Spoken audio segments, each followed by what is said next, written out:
Welcome to Universidad de las Hespérides, and welcome to this new activity that we are hosting today with Steve Davies. And as you know, we are hosting Steve today here because tomorrow he's going to receive the honoris causa doctorate of Universidad de las Hespérides. And as it has become a tradition, not so long a tradition because it's a new university, but it has become a tradition to have a couple of sessions with the honoris causa, one about his or her work, one about his favorite literary book, and one open fireside chat open. So today we're having the first one, the session. Gracias, Dori, about his work. You all probably know Steve from different activities, different books, different work, different angles. And let me just give a very short introduction. He's the head of education, yeah. right? At the Institute of Economic Affairs. This is a senior fellow at the American Institute of Economic Research, which letters when we, Spaniards, at least for me, it's impossible. Ayer, I said ayer, which and it's close, right? More or less.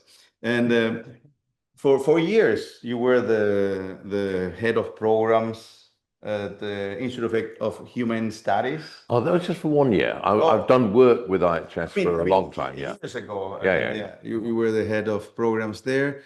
And also in the academy, lecturer at the Department of History and Economics, right? History and economic history. Economic history at Manchester Metropolitan University. Right.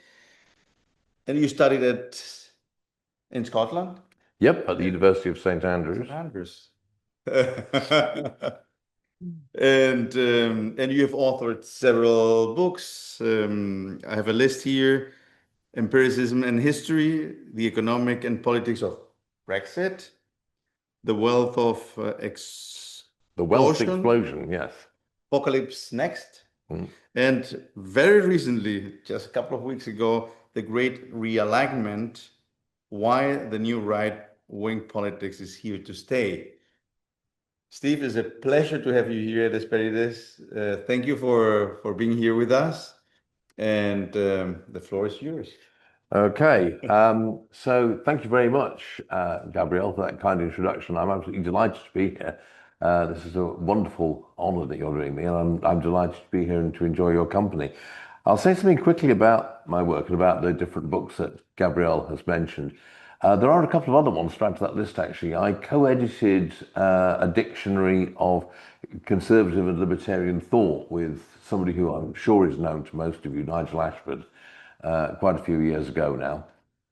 And I also have a book called The Streetwise Guide to the Devil and His Works.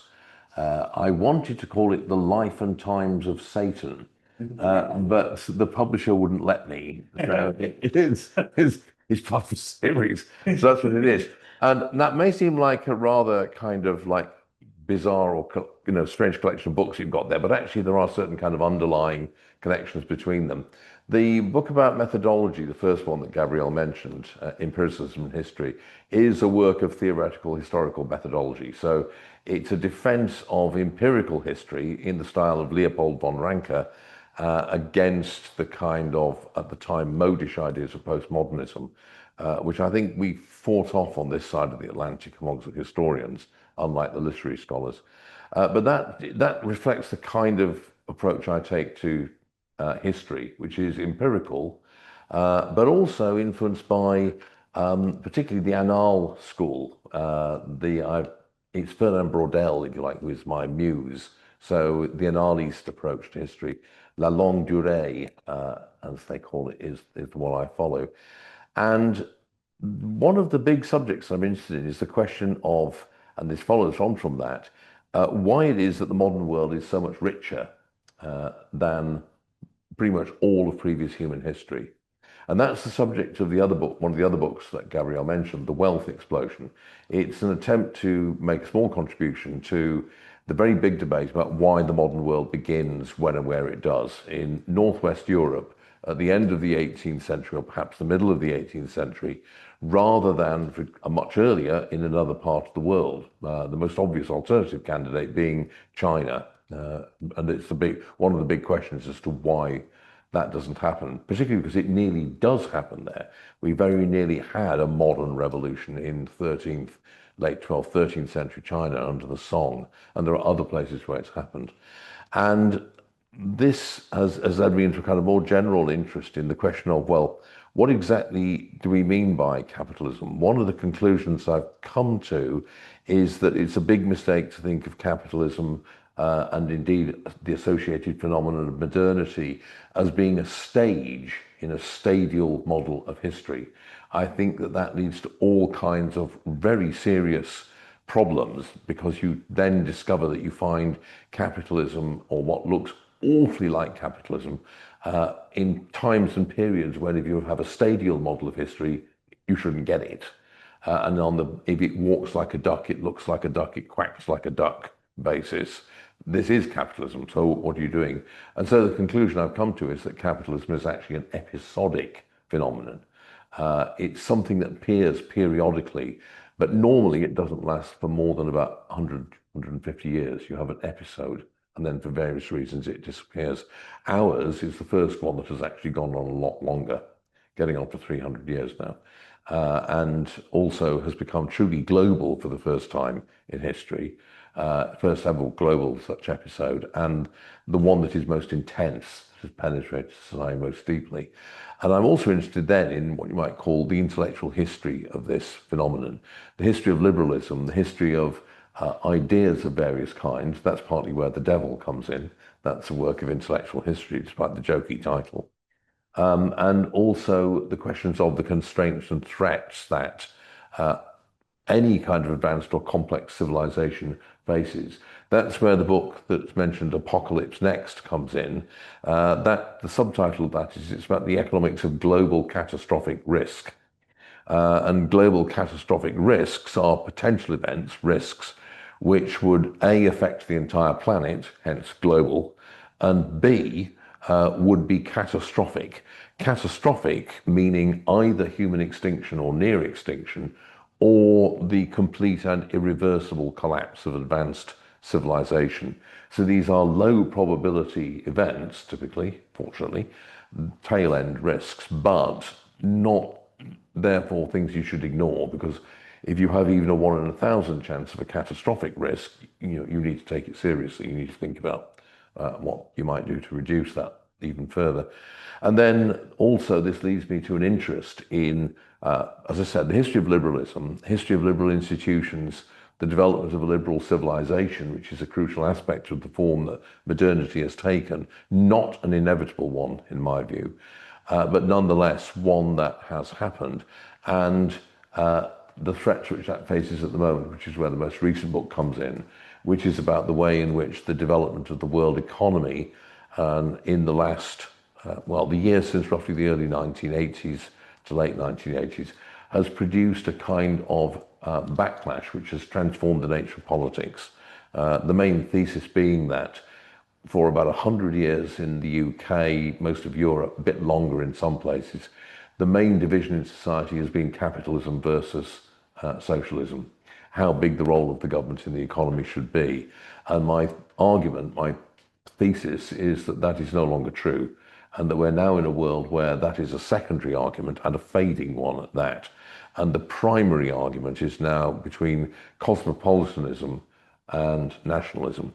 And the insurgent politics that you can see all over the world is a kind of politics and voting pattern which makes certain other kinds of issues, national identity, the threat or supposed threat posed to national identity by large-scale migration, and the need to assert national sovereignty against global governance and international cooperation. That's now the big issue. So that the nature of what left and right mean have been completely transformed, and this has all kinds of implications. for where you think the world economy is at the moment. So that's the way all these things sort of fit in together. And just to give you a heads up, I'm working on a couple of other projects at the moment.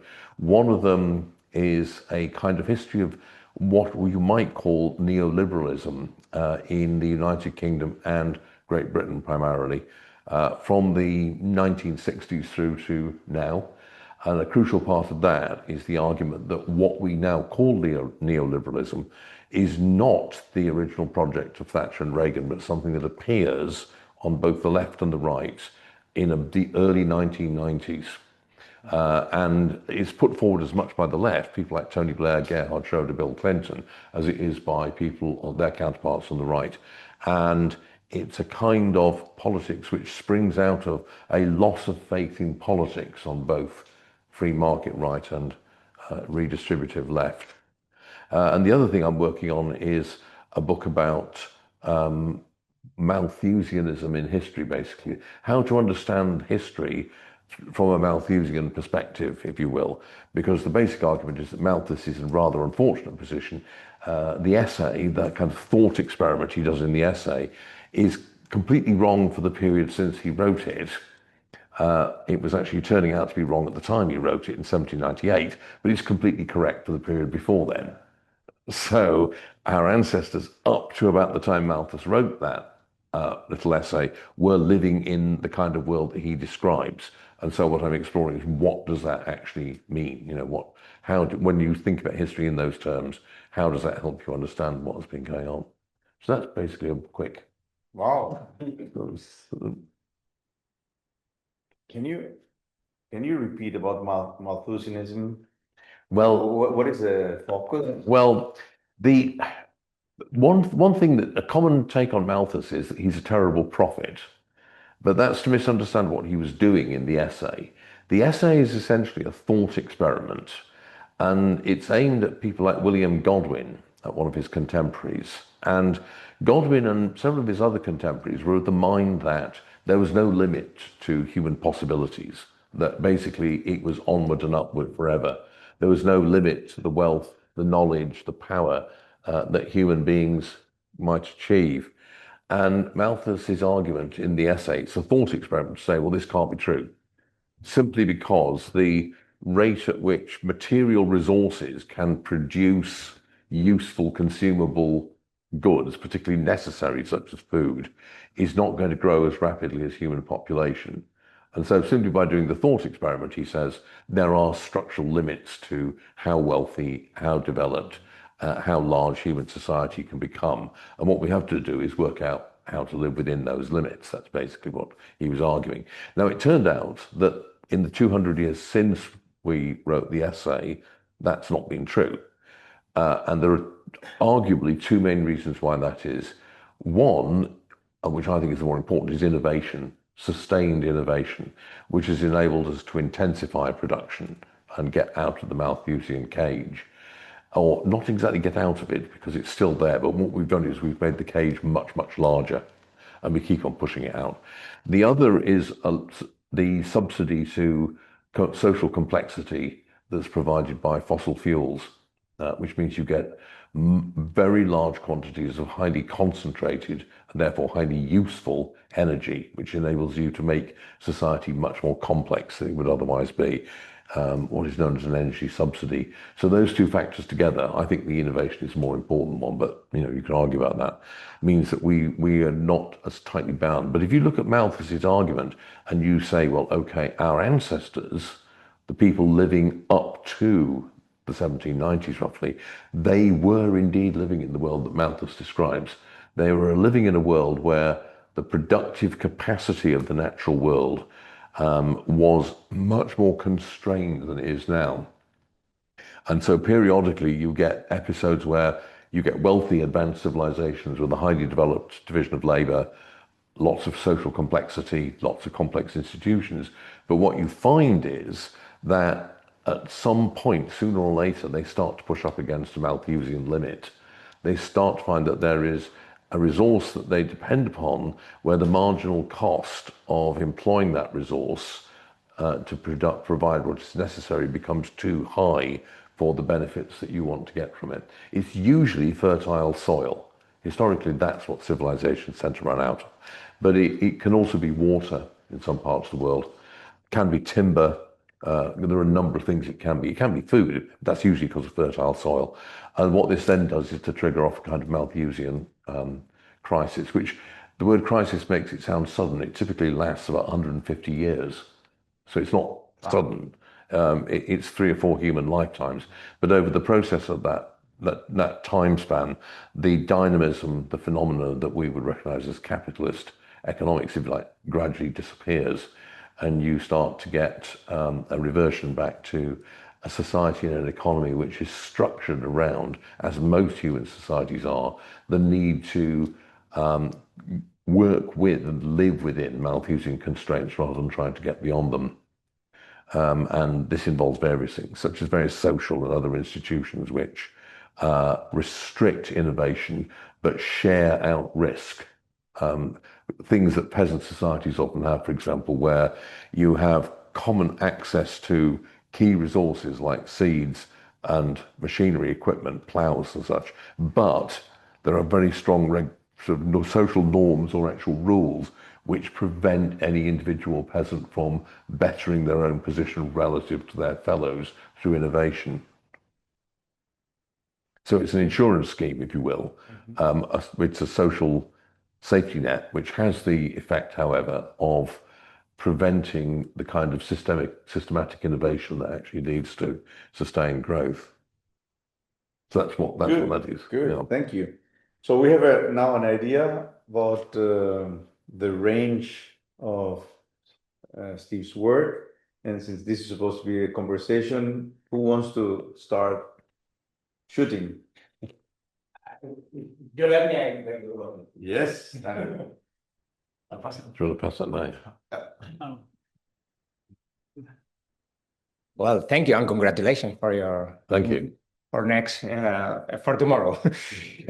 You mentioned innovation and cheap energy. Yeah. About these arguments against the or this cage that is getting wider. Yeah. What do you think then about the recent Nobel Prize of Mokir, who claim is basically more in the innovation side? Yeah. And the other guy who probably wanted also to receive the Nobel Prize, who is Robert Allen, who is in the other side of the arena, in the cheap energy arena. Do you have a favorite one? I lean more towards Joel Mocha's view. The point being, the great advantage of innovation and of knowledge is that knowledge, once created, is effectively free. In other words, something aside, I don't believe in intellectual property rights, by the way, because you don't have the problem of scarcity. Once ideas have been published and freely circulated, they don't suffer from the constraints of scarcity. And therefore, to the extent that you have a society in which ideas are freely produced, freely exchanged, mutually, fertilizing each other, so that by this process of dialogue and emulation, they grow and develop, you're going to get all kinds of new ideas, new techniques being produced, and then more importantly, applied, because one of the big differences between the modern world and previous episodes is that people have technological innovations which are then developed. That's a major difference between the 19th, 20th centuries and say the 2nd century AD or others. You do get technological innovations, but most of them aren't developed. The odd ones are, like Roman concrete, but what you find in the modern world is institutions and recovery. So I think that's more important, but you shouldn't dismiss the other one. And it's other people like Tony Wrigley, the British economic historian E.A. Wrigley, for example. He always argued that it was the thing that had really driven the Industrial Revolution and economic modernization was cheap energy. And it's not just a matter of cheap energy. The point those advocates make is that fossil fuels contain energy in very large and highly concentrated amounts. And it's the concentration that is the key variable, because that means that they can do a lot of work. The problem with a lot of other forms of energy is that they are highly diffuse. And so the energy of sunlight, for example, which we're now trying to tap through solar panels and the like, you've got to have solar panels offer over an enormous area of land to get a reasonable amount of electricity out of it. Because, the sun's energy, in terms of the planet's surface, it's a lot of energy, but it's spread out over the entire planetary surface. And it comes through in a kind of stable, slow stream. It doesn't come through in a concentrated, sudden rush. If you burn a gallon of oil, you are basically burning the equivalent of several years of sunlight. That's what it is, basically. So it's highly concentrated. And that means, therefore, you can release all of that energy in a very short period of time, which means you can do a lot of work with it. Whereas if it was released over a very long period, another year, you couldn't do anywhere near as much work.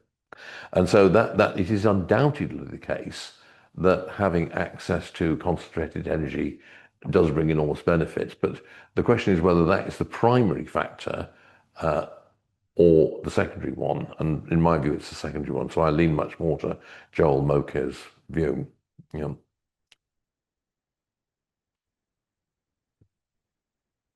Which he got the Nobel Prize for, of course. Like, really good. As Danny said, congratulations for the honoris causa, well deserved. I would like to change the topic and speak about the new right. Yeah. Which reasons do you consider for new right existence and surviving in the future?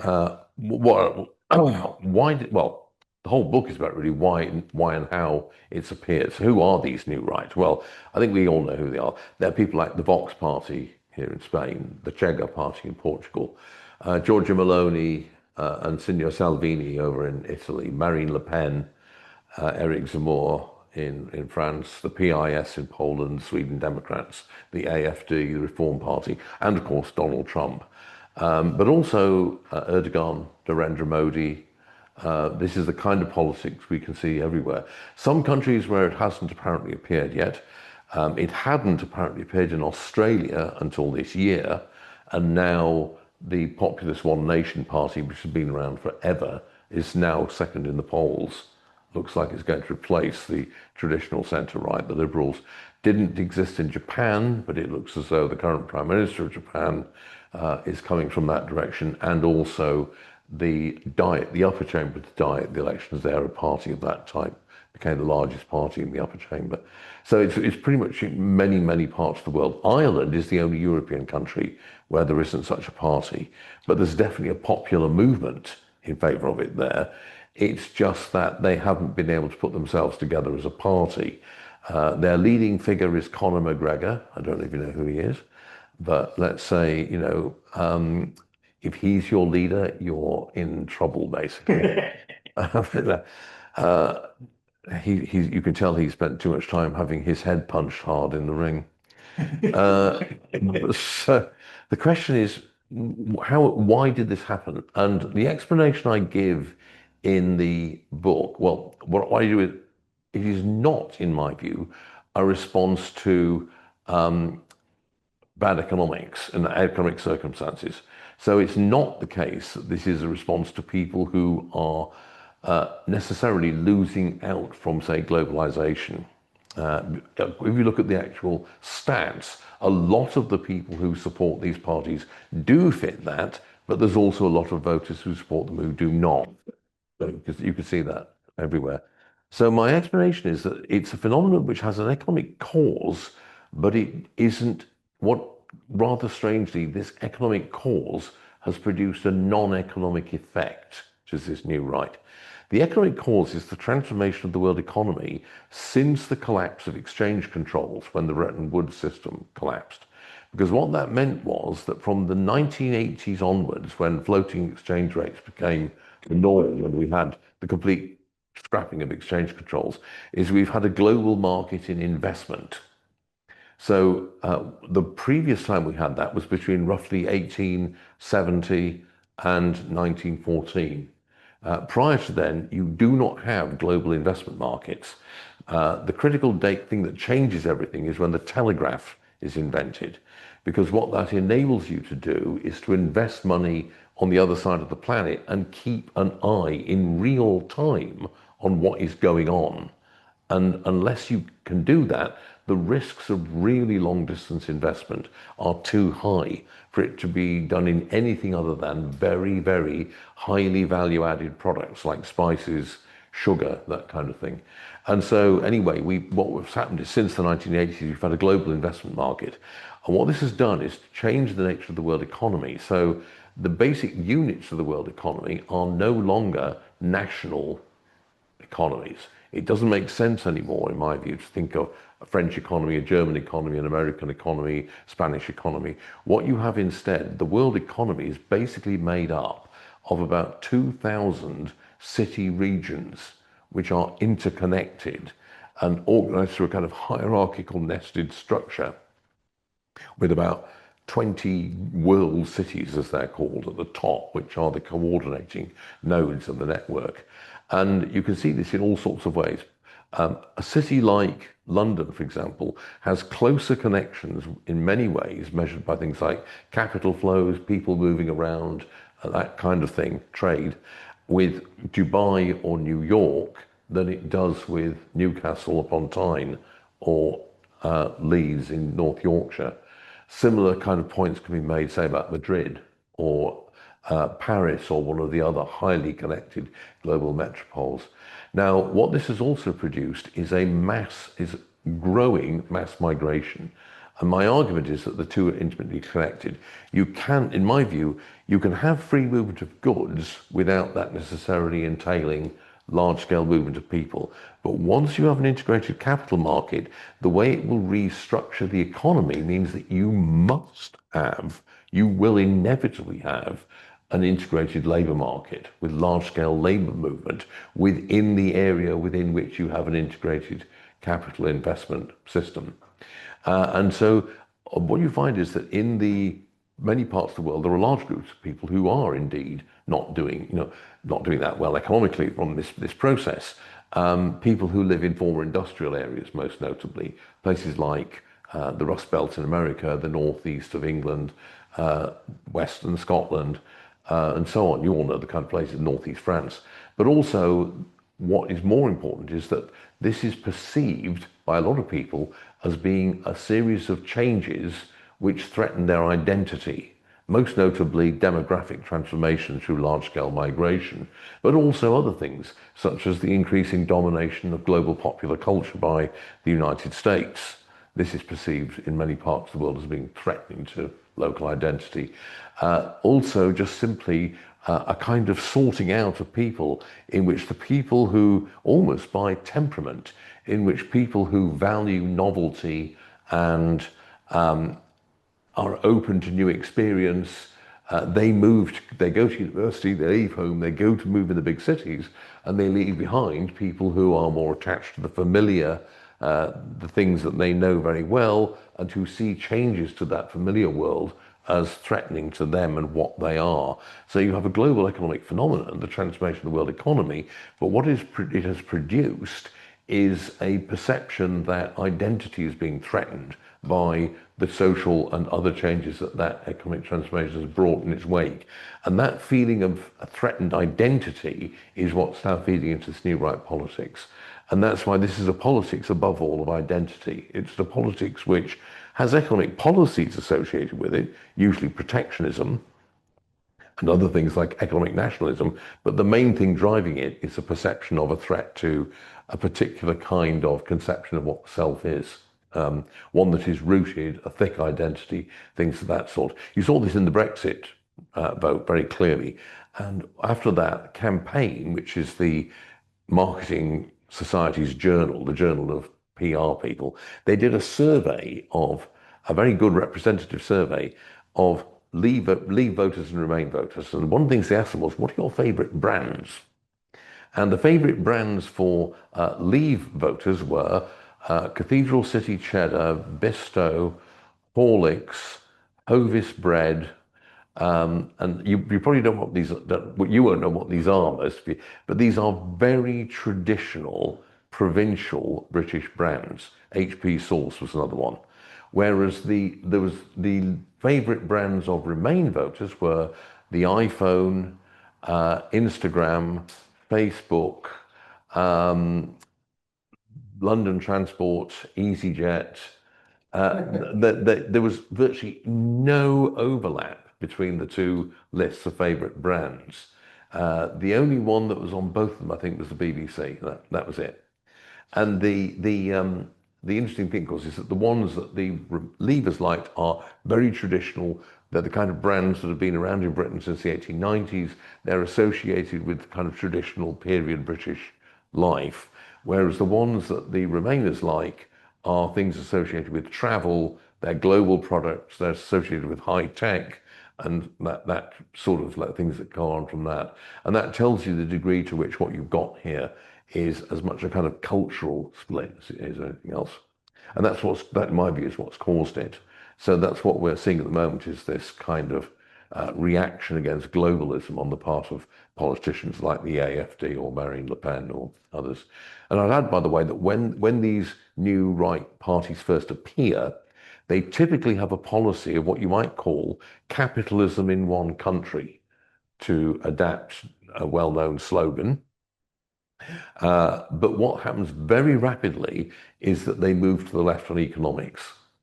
And there's two reasons. You can see this with Vox in Spain, for example. Starts off as a radical free market party, but now moving away from that. Even more so in France, where Jean-Marie Le Pen, he combines very strident nationalism and Vichy apologies and that kind of stuff with being a kind of radical free marketeer. But Marine Le Pen has moved the RFRN, as it now is, to a position which is actually, I mean, at the last election, her platform was to the left of Mélenchon on economics.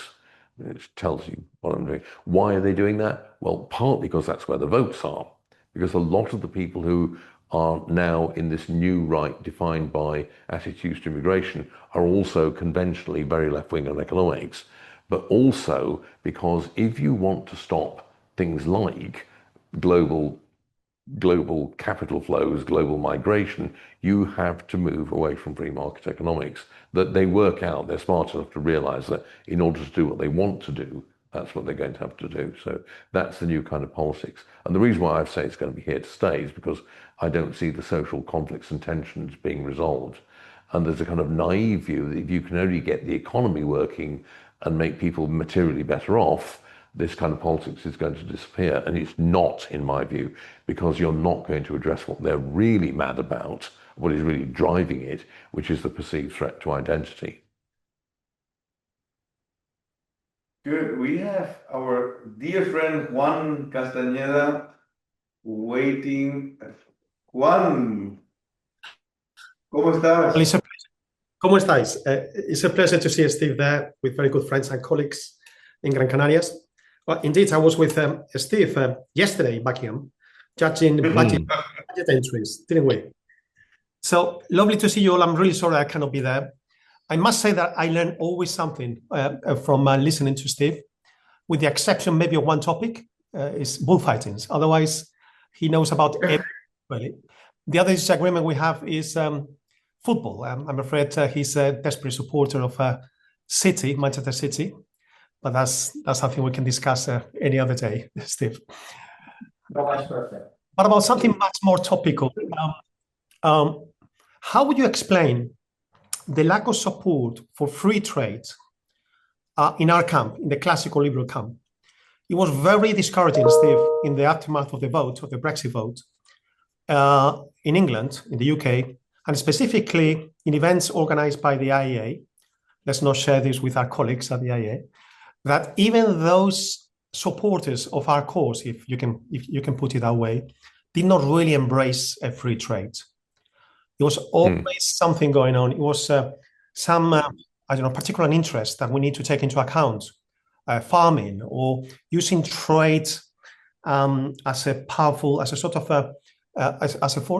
a political tool to negotiate better terms with the European Union. When we know in economics that if both parties give up on the barriers on entry, on tariffs, non-tariff barriers, both parties are going to be better off. But whenever I make the case for this, I've been called many names, Steve. The the most benign aim is that I'm very naive or an economics fundamentalist. So how do you explain the lack of support for free trade? I think that there are two different things going on at the moment. One is something that we always have with us, which is that there are many, many people who will concede the case for free trade in general, but as you say, have a particular interest where they think there's going to be an exception. And farmers are the big example, but there are others as well. There pretty much every interest group can make a case that they should not be the ones who are subject to being part of a free trade system. And unfortunately, in the particular context of the British case, in Britain, the free trade has always been more popular on the left than on the right. Ever since the Anti-Corn Law League, and it's being the Liberal Party's central value, it has been, for example, very strongly supported by the trades union movement. The British trade union movement, unlike union movements in other countries, has always favoured free trade on the grounds that protectionism is a plot by the boss class to screw over the workers and make their living standards worse, which it is, of course. But the point is that you don't get what you get, for example, in the United States, where organised labour is historically highly protectionist. And so, by contrast, the Conservative Party is the party that historically has not been very good on free trade. So the difficulty is in the 20th century, it was, for historical reasons, it's the Conservative Party that's the mainly pro-market party. But in support for free markets in the Conservative Party tends to actually mean support for business, which is not necessarily the same thing. And that often comes with the idea that either free trade is not particularly important, and it's not something that perhaps your own business backers want because they would rather have protection. This is part of the problem. So that's one kind of reason, if you will. The other thing that's going on at the moment is this, which is that you're seeing the kind of transformation of the right in many countries. And part of that is the fact that you will find people who say, well, yes, free trade, you economists are correct. Free trade is going to make most people better off, but it's going to destroy national independence. You can't be truly independent if you don't have a national car company, apparently. Or in the case of the French, you can't possibly let your major yogurt maker be bought by a Danish company. It has to belong to the French. Apparently, otherwise French national security is going to be fatally undermined. But the point is that if you start to see the world through the prism of nationalism, this leads you to become much more skeptical of the internationalist logic of free trade. Because the logic and underlying assumption of free trade is that there is no difference in kind between trade within a nation and trade that goes across a geopolitical border. So if I buy a piece of cheese, a Wensleydale cheese in London, I am basically trading with a farmer in Yorkshire. And it's a trade between two individuals. If I then buy a Samsung television, I am basically trading with a collection of individuals organized through a company in South Korea. But the point is those two transactions are the same kind of relationship. But if you see the world through the prism of the nation, you're going to think that there's something fundamentally different. And you're going to get into the mindset that it is not individuals who trade, it's countries that trade. And what is going on at the moment, and has been going on, I think, for about 10 or 12 years now, since just before the financial crisis actually, is a transformation of the right in which people who are opposed to socialism, not the same thing as being free market, of course, are increasingly defining themselves in nationalist terms. And this leads them actually to become sympathetic to protectionism and critical of free trade. And I think finally what you need to do, well, the other problem finally is that the case for free trade, unfortunately these days, is made primarily by economists in terms of the economic advantage. As you said, Juan, both parties are better off. All this is true. But if you look at the great campaigns for free trade, not just in Britain but elsewhere in the 19th century, those kind of arguments, although they were made, were not the central arguments. The central argument was that free trade was part and parcel of a free society and of making a more peaceful world. the arguments were ethical and social rather than purely economic. And that's what is lacking these days, because unfortunately it's the economists who've been left to, carry the water, do the job. And then most economists are not comfortable with making strongly normative, or social arguments of that kind. But I think that's what you need to do to recover the kind of rebuild the support that you once had. Adrian. Thank you. Congratulations to you again for the honorary degree. My question is conceptual about something that you've mentioned that I'm particularly interested in.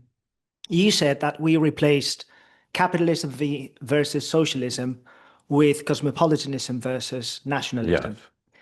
And my question is there any virtuous way of talking about cosmopolitanism and nationalism?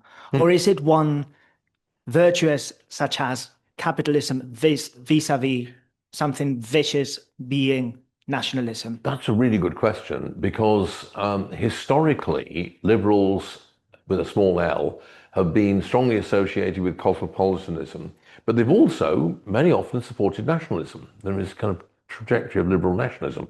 Liberals have historically supported national self-determination and the breakup of empires and have been opposed to imperialism. So many liberals historically did not see the two as being in opposition at all. And I think the answer is that, well, there are two questions here. One question is the degree to which nationalism is seen as being something strongly exclusive and also demanding of a certain kind of political economy that follows on from it, one that is not compatible with liberalism. So if you're talking about the kind of nationalism that you find, say, in historical German nationalism from Bismarck onwards, this is not only a strongly exclusivist nationalism, it claims that it is quite literally a blood and soil definition of German national identity. You have to be born on the soil and descended from the blood to be a proper, Prussian German. And that was the case actually in Germany until quite recently. They only changed the citizenship law recently. If you define your national identity in that way, it tends to lead to a vision of the nation which makes it highly exclusive, and also which tends to promote a political economy, as it does with, say, people like Friedrich List, famous German economist, where the aim of economic policy is to build up the power and the wealth of the nation, your own particular separate and exclusive group. And List explicitly argues that that's not compatible with what he calls the cosmopolitanism of Adam Smith. On the other hand, you could have a much more global kind of open definition of nationalism. The historic American nationalism, for example, is not like that. Ronald Reagan, in his farewell address, famously said, one of the great things about this country is that anybody can come here from anywhere in the world and become an American. And he was not saying anything, that was one of the kind of things that was not particularly controversial when he said it. It is controversial now, there are lots of people who disagree with that, but that's a different model of nationalism. In that case, that's a creedal nationalism. In the British case, because we're not and never have been a nation state, we're a dynastic state, the only thing that makes you British is allegiance to the crown. That's what it is. That's why Britain has always been a multinational state. It's at least five nations. And so you can imagine that kind of different type of nationalism, which would define the concept of national identity in a different way. The other problem is really fundamental, though, and this is one that really became apparent only before World War I, and that is that the nation is associated with the nation state, which means a territorial state in which sovereign power is exercised over a very clearly defined and delineated part of the planet's surface. And it turns out that's what is problematic for liberals. Now, the proposed solution for that is one that I like, but it's almost forgotten now, which was developed by the Hungarian liberal, Josef Eötvös. And that's the idea of what's called non-territorial sovereignty. So Eötvös is a Hungarian. He was a minister in the Hungarian government after the Ausgleich, the Compromise of 1867. And he said, well, okay, here in Habsburg Empire, we have 22 nationalities. And they're all mixed up. It looks like a badly made pizza, basically. And he said, what you need is a parliament for each of those nations, which will make law and govern that nation regardless of where they live. So if you're a German in the Austro-Hungarian Empire, you would have a German parliament that would govern you and make law for you, regardless of whether you're living in Budapest, Vienna, Prague, Northern Italy, wherever. Similarly, there'd be another one for Magyars, another one for Czechs, another one for Jews, another one for Roma. Jews and Roma, of course, both being non-territorial nations at that point. And that, I think, was a kind of avenue that liberal thought was beginning to explore before 1914 for a way of having self-governing nations, but avoiding the very, very difficult practical world problems that arise when you try to combine nationalism, self-governing national communities, with the territorial sovereign state. But unfortunately, it obviously got swept away by the events of the 20th century. He wasn't the only one, by the way. There were quite a few people on both the socialist left and the liberal side who were in favour of this kind of idea. It was much explored in the 1890s, 1900s, through into the 1920s. So that's another kind of avenue to think about. Yeah. You tell the man. So more and more you hear the phrase late stage capitalism. Oh, yeah. As a foregone conclusion, right? Yeah. And my visceral reaction is substantively, we're in an age of progress, abundance, superabundance. Even the center left is coming around to this idea and talking about it more and more. More rhetorically or semantically, how can you know you were at the late stage until it is over? But your suggestion that capitalism or free markets are episodic in nature could imply that there is actually a late stage of capitalism. Yeah. But what do you make both substantively of that phrase, or is it just a rhetorical concept to condemn everyone who doesn't want a socialist or capitalist society? Yeah, Socialist or communist. the way the term is used is not usually in the way that you describe as, apart from a few people. The way most people use it is in a way that's derived ultimately from actually Ernest Mandel, the well-known Belgian Trotskyist theoretician of the mid-20th century. And Mandel meant it to be, it was his version of Lenin's claim of imperialism, the highest stage of capitalism. This is the idea that capitalism is a stage, but that the capitalist system is going to be driven by its own logic and its internal contradictions to develop in a certain way. And the idea is that you can then subdivide the development of capitalism into sub-stages. An idea that, again, actually comes as much from Werner Sombart as it does from Marx. And Sombart is the one who coins the term late capitalism. Then Mandel picks this up and implies late stage capitalism. What is that? Well, it's the stage of capitalism which the system is no longer productive and dynamic, no longer creative, and suffering all kinds of various pathologies. Now, the thing, of course, is that for the people who use this, you would not find them pointing to any period of the last 200 years where capitalism was not, as far as they were concerned, exhibiting pathologies. So I think this is actually a case of wishful thinking most of the people who use this kind of term. The use of the term implies, well, we're in a bad place, but don't worry, Jesus is, the revolution is coming soon. It is actually, I think, a secularized form of the Christian belief that yes, we are in the last days, and the man is going to make his return visit anytime soon. Although for anyone who does think that way, of course, you should remind them. St. Paul tells us that it's going to happen.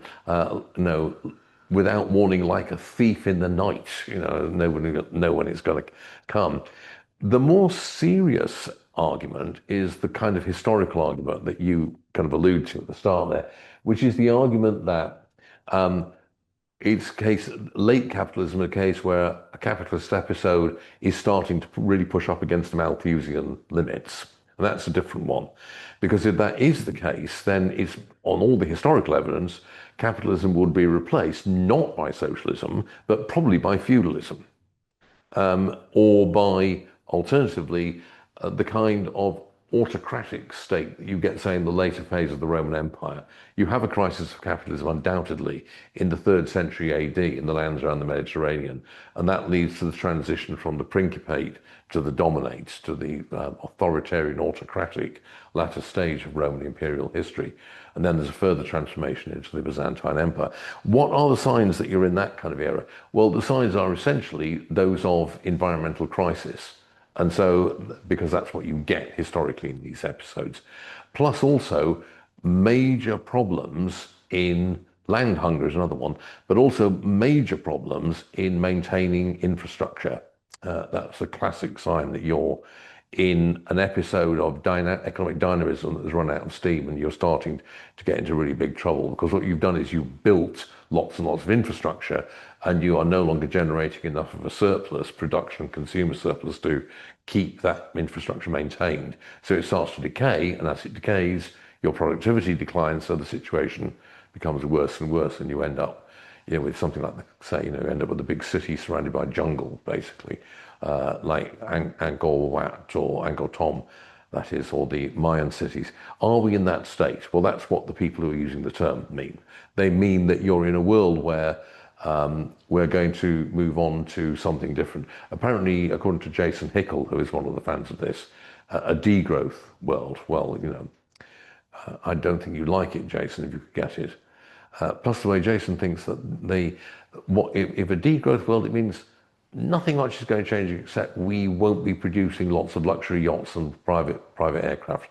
Apparently, they make up such a large proportion of GDP that if you stop producing them, that means there's going to be plenty to share around for everybody else. They actually make up about 0.3% of global product or something like that, if you're lucky. So, I don't think we are in that state, but that is what the second use means. But that's a minority use at the moment. Only a few people on the kind of radical green left are using that. It's in that more correct way, if you will, Because the earlier way means we're in the quintessential final stage of capitalism. By the way, if you are using it in that sense, then the logical thing to believe is that the Bolshevik Revolution was premature, because Karl Kautsky and the orthodox Marxists argued that you could not have a socialist revolution until capitalism had reached its ultimate, highest possible stage of development, and that if you had a revolution before then, it would be premature and you'd have to do the job that you should be letting the capitalists do for you. That's why Kautsky thought the Russian Revolution was going to be a disaster. It led Lenin to write a pamphlet with the wonderful title, "Against the Lies and Subversions of the Bourgeois Renegade Traitor Kautsky." So,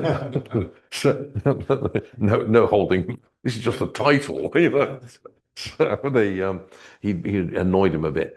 And so, if you're a consistent and coherent Marxist, that is actually correct in the system of thought. But most of the people who do this, they're not logical enough to do that.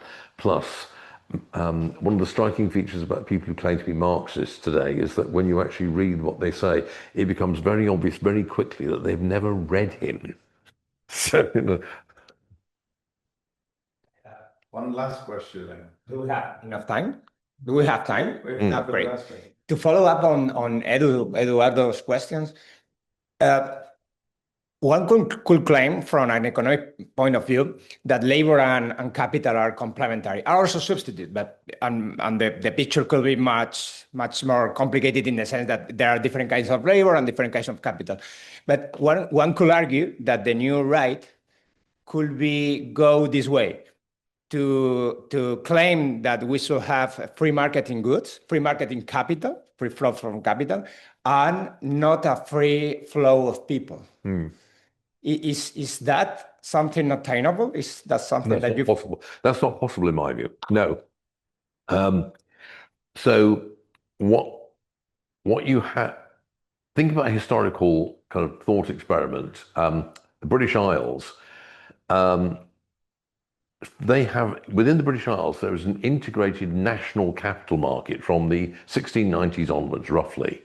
At that point, if you, no matter where you own, you have surplus capital to invest, let's say you're in Kent, you can invest it in Newcastle. There are no longer problems or barriers to moving capital around the country the way there had been before.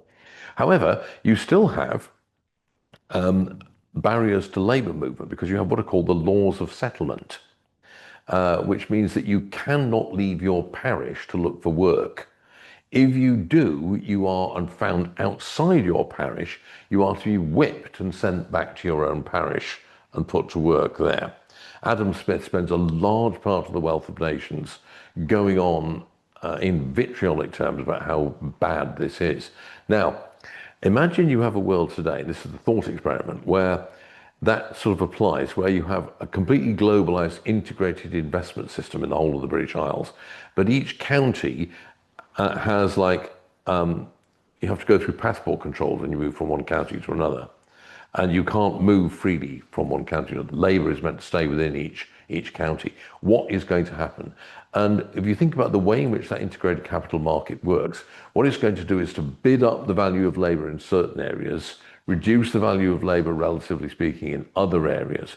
It's going to integrate production processes, if you have free trade, across the borders of those county communities, such that a part of a product will be made in one place, part in another place. But also, you'll want to move, the labour will be moved around by the way the economic system works. Eventually, the tension between those two different sides of things will become too great. Either you will have to get rid of the integrated capital market, or you will have to get rid of the integrated labour market. To the extent that you have really free movement of goods, you can actually stave off that tension coming to a head, but that can't go on forever. There are all kinds of, you will find major labour shortages in some areas, major labour surpluses in others. And in practical terms, trying to stop the labour once you have an integrated economy moving from where it's in relatively low demand to where it's in relatively high demand is pretty much practically impossible. So if you don't want to have, you can have a world of free trade and not have free movement of labour, but in that case, you'll have to have capital controls, is what I argue. And that's the logic of the situation we're in. Could you claim that the capital will move? Sorry. Could you claim that the capital will move? I mean, you mentioned that. Could it be the case that there are different salaries in different places? So when there is a difference in salaries, you can you can undo this difference by moving workers from one place to another, or moving capital. You will do both. What will happen is the capital may flow to the area where there is cheaper labour, and that often happens. You can see that happening, but at the same time, also, what you will find is what we observe, which is that capital will go to areas where there's less of a labour premium, and you can get a larger surplus by applying capital to the labour of labourers who are previously getting low wages and saving on the otherwise high wages to pay the developed area. On the other hand, what you will find then is that there is a need for more labour-intensive services in the other area, and the capital will move into areas like that. So you'll have investment similarly also going into a different part of the economy, which will draw a lot of that cheap labour also into the other place. So you get labour flows in both directions. I mean, when we talk about labour flows in the world today, all the focus is on poor or unskilled labour moving from the third world into the developed world, the global south into the global north. What you've equally got is large-scale movement from the global north into the global south. It just doesn't attract attention. But there's a lot of people moving out of Europe into places like the Middle East. Well, maybe not after this week, but a lot of people moving to the Gulf states. A lot of people moving to, there's been quite a bit of migration out of Portugal, for example, to Luanda, which is the fastest growing city in Africa, one of the fastest cities in the world, and Portuguese speaking, of course. And this reflects the fact that When you have an integrated labour market, different kinds of labour will be moving in very often opposite directions, because you'll have the integrative effects of those capital flows. You can stop that, but I think what you'll find when you do that is that you'll have to impose capital controls. Otherwise, the economic pressures to allow the labour to move in will become unbearable. Which is what we can see. This is why Boris Johnson allowed 2.5 million people in when he was Prime Minister just after COVID, because the Treasury told him, if you don't do this, the welfare state is going to collapse, because it will lead to a major spike in wage levels in the UK, because we need a lot of unskilled labour, and British labour won't, because of the welfare system, won't do that work. So you import 2.5 million people from elsewhere. Great. Thank you all, especially Steve, for this kickoff of this 2 days celebrating your work. And I think the next stop is in half an hour or so upstairs.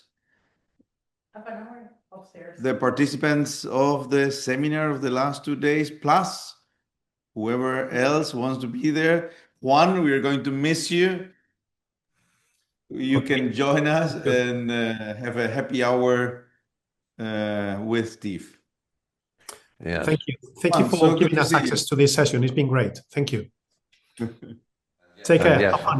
Hello. Take care. Adios.